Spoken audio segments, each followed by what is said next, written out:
सूत जी कह रहे हैं,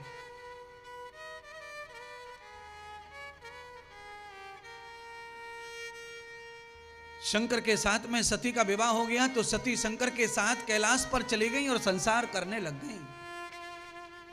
पर सती स्वभाव की बहुत कड़क थी, क्रोधी स्वभाव और हट्टी स्वभाव था सती का। पतिव्रता सती थी, पवित्र थी, पर हट्टी स्वभाव था, जिद्दी स्वभाव। कैसा स्वभाव जिद्दी? शंकर भगवान विवाह करके लाए तो शास्त्रों के अनुसार शिवजी ने कहा, देवी तुम मेरी पत्नी हो और अब तुम अपने पिता की नहीं मेरी हो, यानी पति की हो, तो तुम्हें पति के ही देवता का पूजन करना है, उनका पालन करना है। और मेरे देवता स्वयं परमात्मा श्री राम हैं।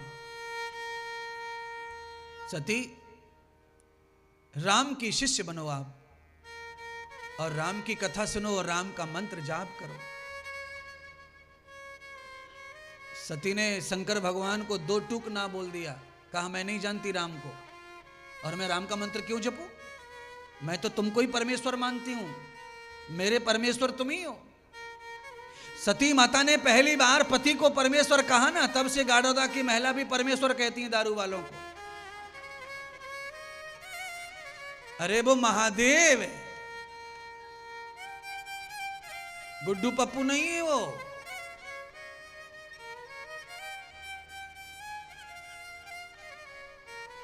तब से ही भ्रम फैला हुआ है कि पति परमेश्वर होता है ना। पति परमेश्वर तब ही बनेगा जब वो पति बनेगा पहले। अगर वो पति नहीं है और तुम सती नहीं हो तो वो परमेश्वर नहीं है और तुम जगदम्बा नहीं हो।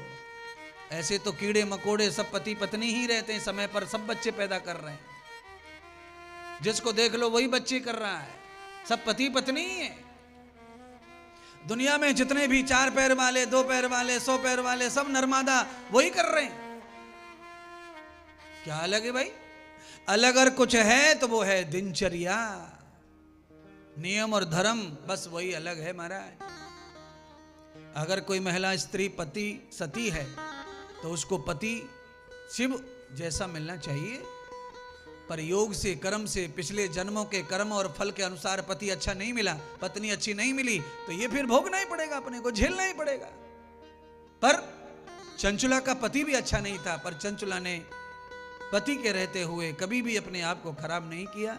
इसीलिए आपको भी अपने आप को संयम में ही रखना है और विश्वास करना है कि धीरे धीरे धीरे धीरे परमात्मा की भक्ति प्रसन्न होगी तो ये भी सुधर जाएगा और समय अच्छा आ जाएगा। और आ जाता है समय अच्छा, सदैव खराब दिन नहीं रहता किसी का। जीवन में आने जाने वाला है अच्छा और बुरा समय। बुरा गया अच्छा आया, अच्छा गया बुरा आया, ये सब जीवन भर चलता रहता है। कायम अच्छा नहीं, कायम बुरा नहीं। अंत तो गत्वा माता सती ने भगवान की बात नहीं मानी, शिव जी की।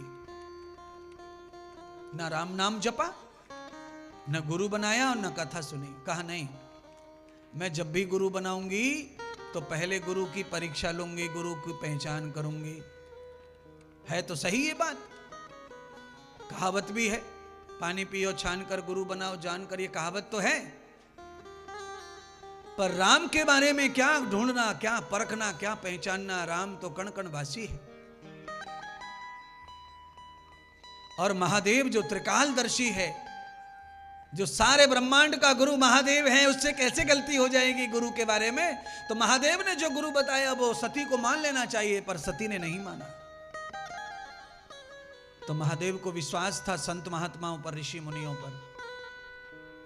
महादेव जानते थे कभी कभी ऐसा हो जाता है कि आदमी चाहे जितना भी बड़ा विद्वान क्यों ना हो, पर घर के लोग नहीं मानते उसे विद्वान। घर के लोग चाचा तो चाचा ही मानते, काका तो काका ही मानते।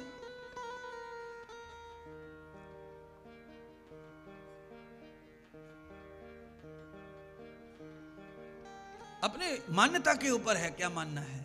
तो शंकर को लगा कि मेरा प्रभाव मेरी पत्नी को दिख नहीं रहा, इसीलिए जाने दो, कोई बात नहीं, क्यों जिद करना। पर महात्मा संतों का प्रभाव अलग होता है।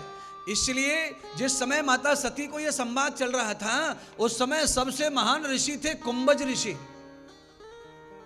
राम कथा गाने में नंबर 1 पे चल रहे थे उस समय। राम कथा गाने वाले अनेक महात्मा पैदा हुए, अनेक ऋषि पैदा हुए, पर समय समय पर अलग अलग नाम कमाने वाले अलग अलग टाइम पर पैदा हुए। कथा के रूप में आपने अपने 50 साल में कई कथाकार देखे होंगे, कई प्रवचनकार देखे होंगे, पर हर समय अलग कोई महात्मा अलग नाम वाला होता है। इस काल में इसका नाम ज्यादा चल रहा है, उस काल में उसका नाम ज्यादा चल रहा है।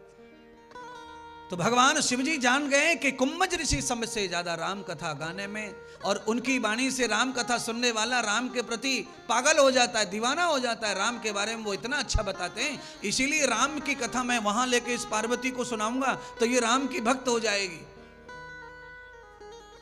भगवान के प्रति भाव पैदा करने के लिए कथा सुनना जरूरी है। आप बताइए, आपके घर में पानी 2 जगह रहता है। एक जगह पानी आपकी टंकी में रहता है, दूसरी जगह पानी कलश में रहता है। पीने का पानी आपके किचन में रहता है, और पीने का पानी जब आप उघाड़ के पानी लेते हो तो भाप नहीं आती उसमें से, और उसी पानी को जब आप भगोने में डालकर गैस पे थोड़ा गैस चला देते हो, आग जला देते हो, तो उसी पानी से भाप बनती है, भाप। और पानी वही है जो मटके से लिया है, मटके में भाप नहीं थी, अग्नि लग गई तो भाप बन गई। जैसे अग्नि लगने से पानी में भाप पैदा हो जाती है, ऐसे ही कथा सुनने से आप में भाप पैदा हो जाता है। जीव वही है, मैं वही है, तुम वही है। भाव के बगैर भगवान में निष्ठा कभी होती नहीं है। ज्ञानी आदमी की भगवान में निष्ठा नहीं होती है, ये ध्यान कर लो। ज्ञानी आदमी मंदिर में जाके भी तर्क ढूंढता रहता है, तर्क। ज्ञानी आदमी यज्ञशाला में आके भी अशुद्धि शुद्धि ढूंढता रहता है।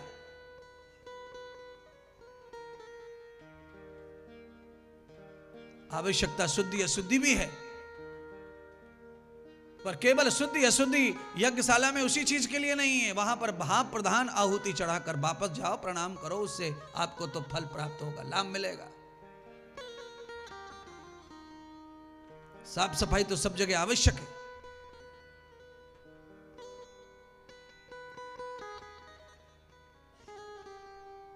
उमा सहित सती माता कुम्मज ऋषि के आश्रम में आई, और वहां पर भी उन्होंने कथा सुनी।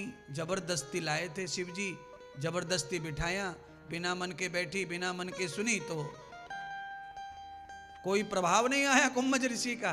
क्योंकि आप में से भी कोई आदमी ऐसा होगा, किसी को जबरदस्ती ठूस ठास के लाया होगा, उसको यहां चाहे रंग बरसा लो कितने भी, उसको कुछ नहीं आएगा आनंद।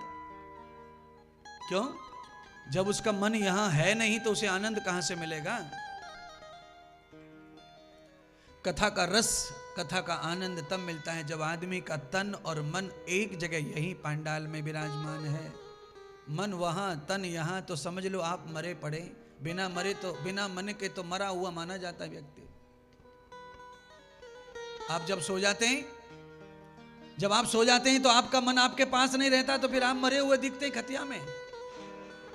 आपका हाथ खटिया से यूं लटक जाता है, आपकी गर्दन यूं लटक जाती है, मुंह से लार बहती रहती है, समझता ही नहीं है, क्योंकि मन अपने पास नहीं है।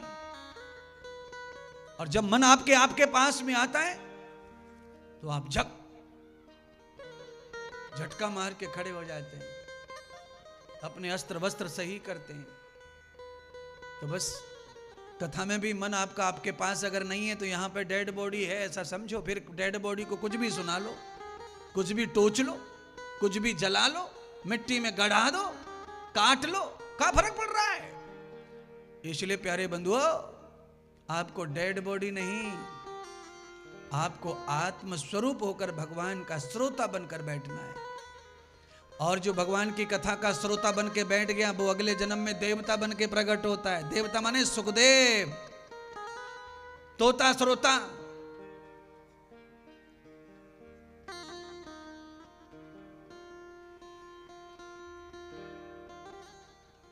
क्यों? ये ऐसी बूटी है, जिसने भी ये बूटी पी ली उसे बिस्की का नशा कुछ भी इसके आगे नहीं है। वो तो चढ़ेगा उतरेगा, पर इसका नशा कभी नहीं उतरता है, चढ़ गया तो। ऐसी बिस्की है ये कथा। करोड़ों ने पिया है इसको, करोड़ों ने।